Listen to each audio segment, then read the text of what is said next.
to talk to you about Jalen Carter. You and I were texting before the show, and I think we may see this differently. Whether or not a Jalen Carter extension is on the, and I apologize. I should have let you present it because it was your list. So, what was one of the top things on your list regarding Jalen Carter? One of the top things on my list regarding Jalen Carter was do your best to try to get an extension done this offseason rather than next offseason. Obviously, the Eagles are going to pick up the fifth-year option that they are due to do that this offseason. But I think it's a hefty fifth-year option as well. I'm going to pull it up while you talk. Well, it's a weird, it's an interesting time to be the Eagles and to be Jalen Carter and to be pursuing an extension right now.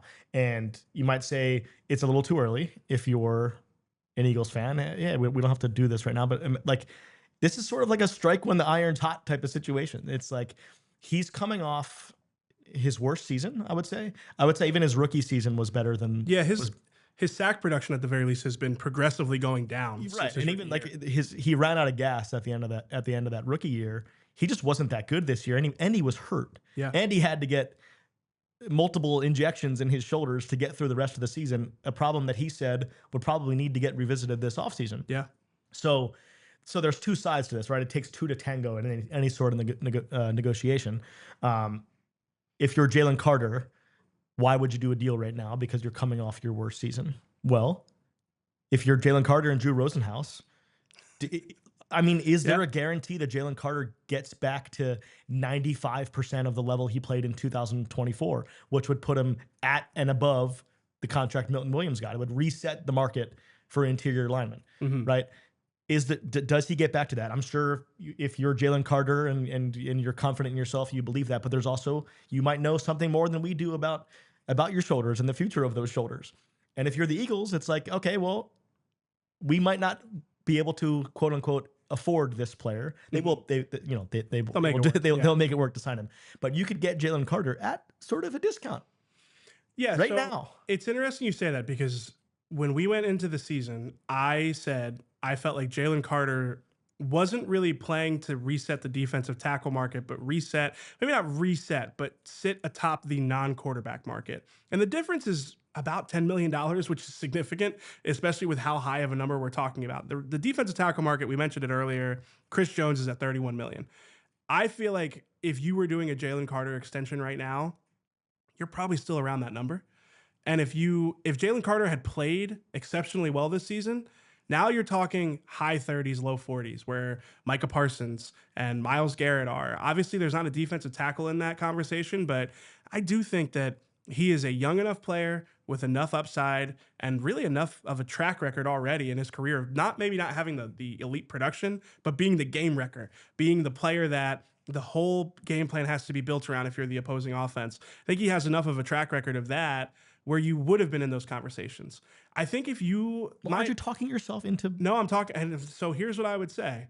The way that this season went for him, I actually... Because the last thing I'll say to talk myself into what you're saying here is the Eagles' history, every indication of what the Eagles do would suggest that they would want to sign Jalen Carter to an extension this offseason.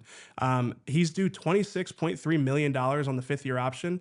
Not if the Eagles pick it up, when the Eagles pick it up. And sometimes what they do with those fifth-year options is they restructure, or they basically use it, they prorate it over the course of the entire contract with an extension. They did that with Devontae Smith. So there's even like a financial incentive to extending him this offseason. And the Eagles, again, they always treat it like the price is only going to go up for players like Jalen Carter.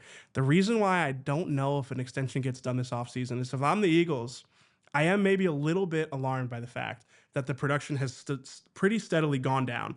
I think last season was his best season, but again, he went from 6 sacks in 2023 to 4.5 last season, or in 2024, and 3 last season. His TFLs were a career low.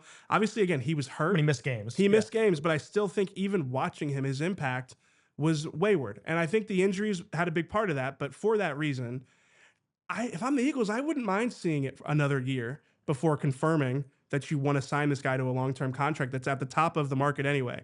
Again, I don't think... But you did... I don't think he gets I don't think Milton Williams' contract, like that's probably the floor for Jalen Carter. He's a younger player with more upside. Totally. So if you're signing the guy to a $30 million, I think I'd want to see it for another year. And I think Drew Rosenhaus and I think Jalen Carter, well, the fact that his agent is Drew Rosenhaus immediately tells you it's not going to be a team friendly deal.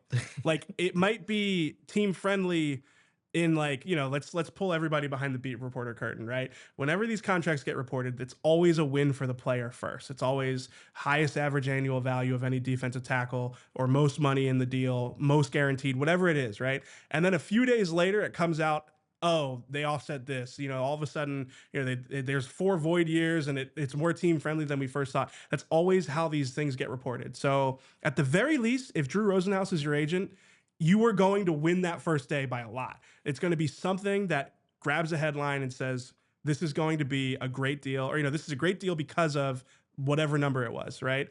So I think that that's the first thing is I don't think we're talking about like some home cooking or a great deal that you're going to get. And if I'm Jalen Carter, I probably also think like the Micah Parsons deal is probably not actually attainable for an interior rusher, but I mean, you could get a lot closer with a great season. So I think that there's a way for both sides to talk themselves into revisiting this next year, especially because they have the 5th-year option where there's not this urgency to do it right away. Yeah, just like there's a risk there for the Eagles. There's a risk that Jalen Carter looks like 2024 Jalen Carter next year, and you even if it's like I still agree if they have to if this happens and he signs an extension this offseason, it is going to cost a lot of money. But like, if you can save $6 million on an annual basis, that's not nothing. That's like that's another free agent you can sign. Now, right? Now this is another thing we brought up on the show last week. We had a No Bad Ideas podcast, and Bo was Howie Roseman, and I was a low level staffer that got fired like 10 times. I'd actually tuned into some of that show. I appreciate you watching. It was a tough show for me. And one of Bo's No Bad Ideas was, do you actually trade Jalen Carter? Do you actually use? Because in this scenario where maybe it is the 5th-year option is all you like, maybe he has a great season next year and he's about to come back on the 5th-year option and you don't want to extend him, you still have some options there. You still have trade value. I don't think that it is actually a good idea. I think, again, everything Howie Roseman has said about AJ Brown, right? It's hard to find players that good. I think for those reasons, you probably wouldn't want to do that, but I still think you have enough options. And I think with how expensive the baseline of the contract is going to be, I still think, I don't know, I'm still leaning toward that not being at the top of the to-do list. Yeah. And what you're saying here, like if Jalen Carter returns to form and they get it, like, and you have to sign him, you don't worry about the cost of it. That is a player you sign to whatever he wants. Yeah. And maybe sorry, Cooper DeJean or whoever else. No, I won't say that. No. Like I'm just saying, like they're like if Jalen Carter is the Jalen Carter that we know he's capable of playing, he's the most important player on the defense. You're right. So that means someone else on the defense will eventually be expendable. Sorry, Jalex Hunt, we're going to draft an edge rusher, and we're not going to re-sign you. Right. The Eagles will figure that out. If he returns to form, Jalen Carter, it should be in no question. He is the one that you build these things. Yeah. That's the player you build around. Right.